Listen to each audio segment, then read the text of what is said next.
It's time to get educated on the craziness impacting K-12 classrooms and college campuses around the world. This is the Dr. Duke Show. Hello, everyone, and welcome to the Dr. Duke Show. Before we get started, please hit that share button so we can educate more patriots around the country. Today, we start in the suburb of Chicago, Illinois, where a school board meeting took an unexpected turn a few weeks ago when an area resident walked up to the podium to talk and was cursed out by a school board member for not having a mask. Now, we know the mask tyranny has more or less begun to subside. Most places have gotten rid of it. Even most liberal states have gotten rid of it.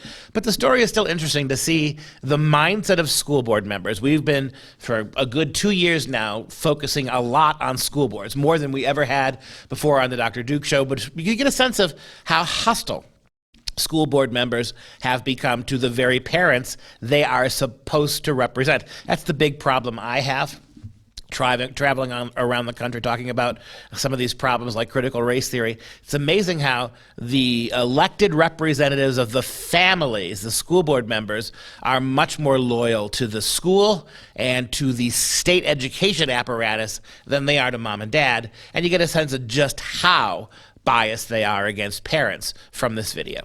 Sir, I need you to put on your mask. Should I stop my clock? I can't. Presidents Biden and J.B. Pritzker both speak without a mask. Can I? And I do have an exemption. Will you allow me to speak? And please, I'm sorry, I'm not going to interrupt you when you speak. We need you to have you put on your mask, sir. I can't speak with my mask on. I can't articulate. I have a medical. You're not going to honor medical and no, if you have a medical exemption. Okay, that's fine, sir. I'm embarrassed. It's humiliating for me. This is not what you promised. You said if they don't wear a mask, they can't speak. I have a mask. I could wear the mask on my head if you want. I mean, it's just, you can wear your mask on your balls. Okay, you don't wear enough. Get the out of here. We'll take 5 out of the room if he can't put his mask on. All right. Well, the speaker there was Mark. That's who he's been identified as. And the main point of that is at what you heard at the end from the school board member named Joel Taub, who he used a few expletives. Well, we won't repeat them, but he clearly was upset that that Mark did not have his mask on. And as if you could hear about the audio, first off, Mark was just up there trying to speak during his allotted time, and he made a good point that President Biden and other people, they don't wear masks when they speak at the podium all by themselves, not surrounded by anyone. And then also he's got a medical exemption, but that's not good enough for Joel Taub, who has been on the school board there since 2007, I believe it said, and he apparently just is very mad about him not wearing the mask there at Glenbrook High School District 225. And so he's had to issue his own little apology, mea culpa. He says, "I apologize for the language I used at our recent school board meeting. My duty is to serve our community with professionalism, and I regret letting my frustration get the best of me at this stage of the global pandemic. I remain deeply committed to the education of our students and will refocus my energy on that integral responsibility." And this is one of the things that's the most maddening and shows you how much this mask mania was driven by politics, not necessarily science. I mean, we hear this from the military, we hear it from the schools, we hear it all over the country. Almost no exemptions. I mean, not for religious reasons, not for medical reasons, not for serious medical condition reasons are you allowed to opt out of the mask. There's just nobody who's allowed to do it. All those young soldiers who were fired for not getting the jab, for instance, not a single one of them were allowed to have a exemption of any kind. And these kinds of draconian actions, right, without any kind of common sense objectives or any common sense exceptions, particularly for health, are problematic in the least. And that guy was both the man speaking was very frustrated about this, right? I can't articulate myself. I have a condition. And again, how many times have we seen our so-called better, our elites all over the country, from Joe Biden all the way on to Nancy Pelosi, to all sorts of Hollywood, preening Hollywood moralists who the minute they don't think the camera is on them, they went without their masks. These people have no real authority. He's like, you're a dude on the school board, right? To cause that big of a fuss because one individual wants to make a comment, apparently the only one in the entire building not wearing a mask. That suggests something. If you really do believe that the masks are the best protection, then if you're all masked and one guy's not, He has something to fear you don't, right? So why the bullying? It was nice to see that those in the audience there were clapping about wanting that mask mandate to be done, and it was done, because at the beginning of the week we had the school board meeting where, the expletives were said, and then by the end of the week, the school board actually had an emergency meeting where they lifted the mask mandate, but of course that meeting was held virtually. I think for reasons we know. And as we've said, that the mask mandates are being lifted, but not always everywhere. So it is important, I think, to remind people that those who believe that you must wear a mask at all times, I guess this is how these people act. And isn't it my imagination? I think it was California. Forgive me if I got the wrong state. But a huge mask mandate in one of the progressive states was just lifted for everybody except children 5 and under, which is absolutely staggering. Can you explain, you got babies, what would be the possible reason for exempting everybody but the littlest kids, the least vulnerable? Those who like to torture others? I have no idea. I can't think of a reason either. Yep. With all the censorship taking place on social media platforms, we've made it easy to keep up with your favorite content. Simply download the Freedom Project Media app in your app store. Get access to 18 new videos a week, plus thousands of archived shows, lecture series, and educational animations. Download the Freedom Project Media app on your Apple TV, Roku, tablet, or phone, and make sure you allow for notifications to keep you informed.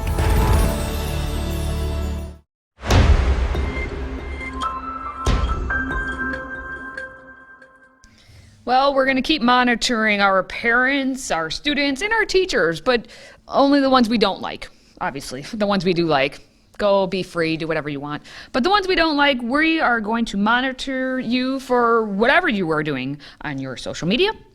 But mostly, obviously, we're going to monitor when you are, providing all that hate speech and that social media threats that you're putting out there. And of course, who better to monitor these parents and teachers and students than the school? The school is going to monitor their social media for all this hate speech. And Fairfax County, take another one. Fairfax County Public Schools is the one they're just going to set aside about $200,000 for a service that will monitor social media threats, harassment, hate speech, and bullying by way of active listening. We talk about that in schools. Be an active listener now, little Billy. Active listening. Put on your listening ears. If only they're Nixon, taking their advice. If only Nixon at Watergate had, this is not surveillance. This is illegal. This is just active listening. Yes, so it's going to be this active listening. Deep and dark web sources not visible through traditional search engines.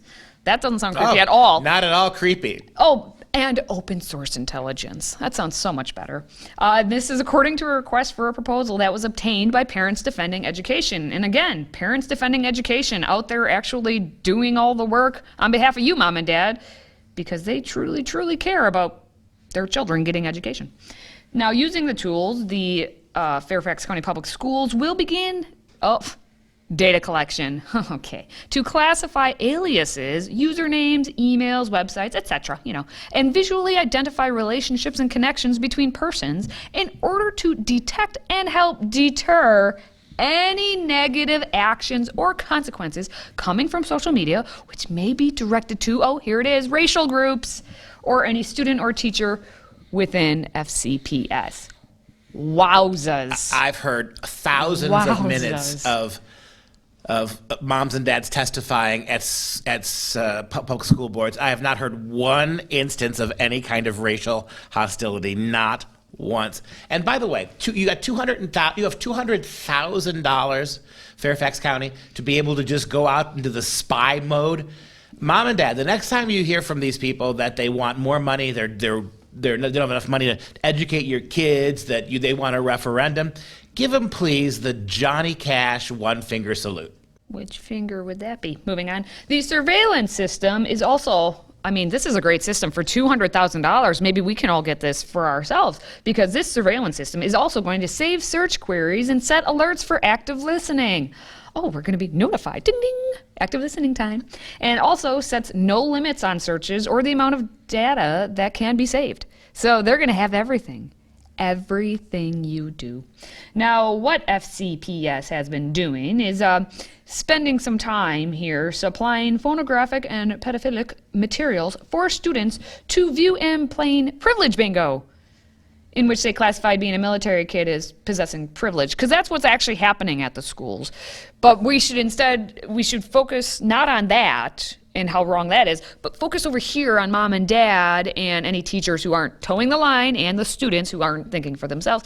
Make sure we're looking at their social media accounts and active listening. Well, this is rather Soviet, isn't it? That you have parents, you have schools who on their own directive, without any elections, without any national conversation, without any explanation to the parents, go full social justice rogue, transforming the curriculum, introducing all sorts of controversial sex and politics into the classroom. And when moms use the only real outlet that they have, outside of taking their kids out of those schools, is to show up at the school boards and to voice their displeasure. And they have done that. They have behaved exactly the way you would want them to. They have done the right thing. They went to the school board to seek redress, more often than not, very calmly, but in some instances quite passionately, but never irreverently. And your response to that is to spy on them. Even after Fairfax County has been broken again and again and again from their policies, how judges are siding against them again and again, whether it's masks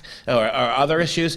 And what's interesting here, as you can imagine, these parents, these awful parents are saying that if they would do this $200,000 gets spent on this monitoring, it's basically a significant First Amendment violation. And yet no one else is bringing that, like the school didn't think about it, except they did think about it, and they just don't care. And that's what all of this comes down to, is they just don't care. So go Fairfax County, winning again. Today's show is sponsored by our friends at MyPillow. Save up to 66% on all items at MyPillow.com when you use the code Dr. Duke. That's DRDUKE. Support this show by supporting a great American company.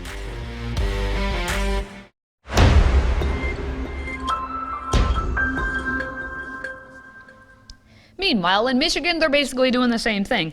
And this is with the intent to tell the parents' employers. So we're going to go an extra step. We're not only going to take a look at what you're saying on your social media, we're going to take a look and then be like, psst, psst. You mean spy? Oh, espionage. So, yeah, they're going to get fired. And it did happen. And that's what we're talking about. Now, spying gives rise to doxing. Is that correct? Yeah, we have actually a superintendent who monitored social media posts of parents who criticized the district's COVID-19 policy and then decided, I'm going to report those parents to their employers, and in one case actually got the police involved with this, and the one person got fired. So what we have here is Robert Shaner, who's the superintendent of Rochester Community Schools, who made calls to the police because he was concerned and scared about aggressive social media posts from parents, some of which suggested staging, oh my gosh, protests outside of the school members' homes. And the email, an email he allegedly had received from another parent, it stated the parent was going to wreak havoc. So that naturally means anyone who criticizes anything, let's just get them fired from their job that they can't make a living at. That's where Robert Shaner's brain went to. And so he's being sued. So we actually have a lawsuit all about this. Now, the original lawsuit was filed in May of 2021, but then depositions and all that didn't happen until just now. And that's how we now know what is being said actually about it, because the depositions, you could hear what they said. Now, the suit was brought by someone named Elena Dinverno, who is a parent of 2 children at Rochester Community Schools. And her suit alleges that Shaner and another high-ranking member of the school board had contacted her employer and falsely claimed that she had made threats against the board, which then resulted in her being fired from her job. So 2 Facebook groups were formed back in April 2020. We're doing the backstory here. When schools had closed, there's one called RCS Parents for In-Person Education. That sounds like such Black Lives Matter. But then you had Conservative Parents for Rochester. Again, wow. Those groups sound quite violent. You should definitely shut them down. Now, Denverno, who described herself as a vocal and effective advocate for reopening schools, was contacted by the school board, who told her she was actually participating in a group engaged in launching threats against the school district. And then the school board member allegedly contacted her employer.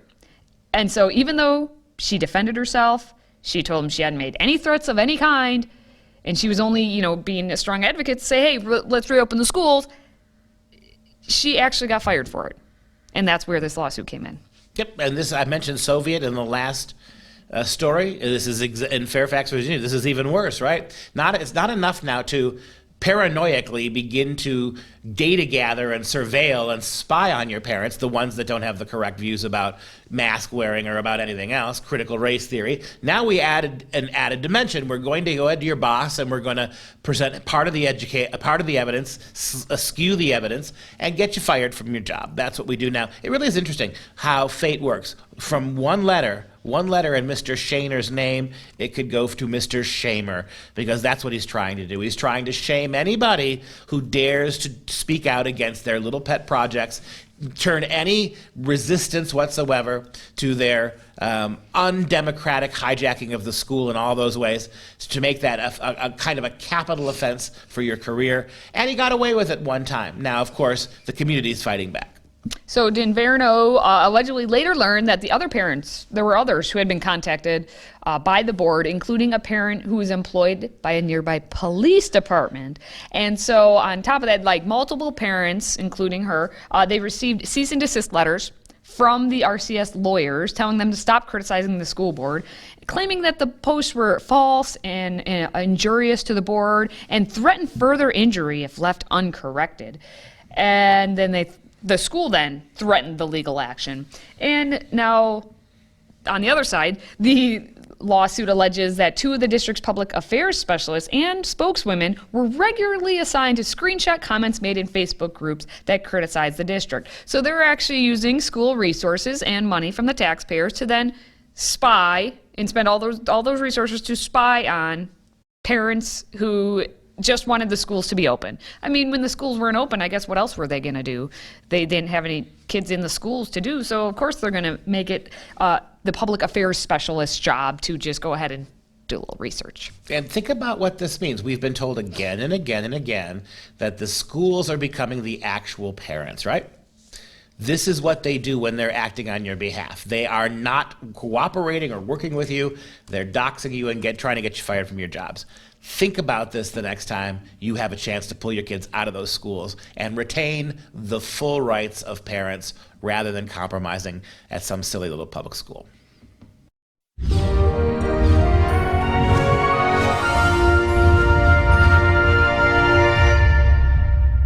It's time for some real education. This week, we're showcasing our series entitled 56 Signers of the Declaration of Independence, the 56 men who bravely laid their lives on a line so that we could begin the process of becoming an independent country. May their names never be forgotten. These short videos are designed to educate adults and children alike on those leaders in 90 seconds or less. Today, we're going to take a look at Benjamin Harrison and the great John Hancock. Enjoy. Let me tell you a little story about a man named Benjamin Harrison. Born on April 5, 1726, in Berkeley, Virginia, Benjamin was a man of high moral character. He refused a bribe from the British royal governor to keep him from passing the Stamp Act resolution. Harrison studied at William and Mary College in Williamsburg, but was unable to finish his education due to the sudden death of his father and two sisters. Benjamin was elected to the House of Burgesses and was later elected to the Continental Congress, where he signed the Declaration of Independence. He later refused to sign the federal Constitution because it did not contain the Bill of Rights. Benjamin served as a lieutenant in the county militia and eventually as the governor of Virginia. Perhaps most notably in his legacy was Harrison's son, William Henry Harrison, America's 9th president, who had the shortest term of any president. Benjamin died on April 24, 1791, at the age of 65. And there you go, a little story about a man named Benjamin Harrison. Let me tell you a little story about a man named John Hancock. John was born in Braintree, Massachusetts on January 12, 1737. John's signature is the most visible and flamboyant on the Declaration of Independence. Hancock was orphaned as a child and was adopted by his uncle, who was a wealthy merchant. He studied to become a merchant at Harvard College and graduated by the age of 17. He quickly became an extremely successful businessman. John was elected to the Second Continental Congress, where he eventually became the unanimously elected President of Congress and was the first person to sign the Declaration of Independence. After a brief military career during the Revolutionary War and another term in the Continental Congress, Hancock was elected as governor of Massachusetts, remaining governor through the Revolutionary War, and was again elected after the war, holding the position until his death. John died on October 8, 1793, at the age of 56. And there you go, a little story about a man named John Hancock. I want to take a moment now to thank our Patriot Club members for making those videos and all of our videos possible. The financial support provides the resources to bring these stories to life for all of you to enjoy. So if you are not already a member, please consider joining the Patriot Club with a $99 gift to support educational videos like the 56 Signers series. Simply visit patriotclub.us to get started. That's patriotclub.us. And that wraps up this show for Freedom Project. I am Dr. Duke, and she is Katie. Until next time, stay educated, my friends.